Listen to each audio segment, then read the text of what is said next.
Hi, I am Ram. Now I am going to tell you the contradiction between reality and dreams. My mom said, sometimes I am an engineer. പക്ഷേ അച്ഛൻ പ്രതീക്ഷിച്ചത് ഞാനൊരു എഴുത്തുകാരനാവുമെന്നായിരുന്നു. എന്നാൽ മുത്തശ്ശിയുടെ ആഗ്രഹം മറ്റൊന്നായിരുന്നു. പിന്നെ ചേച്ചിക്കിഷ്ടം ഞാനൊരു ഡോക്ടറാവാനാണ്.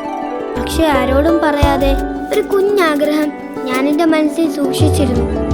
I want to become a rock star.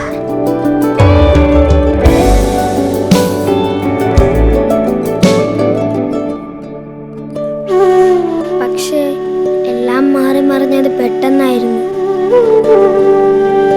എൻ്റെ മാത്രമല്ല, ഞങ്ങളുടെ എല്ലാം.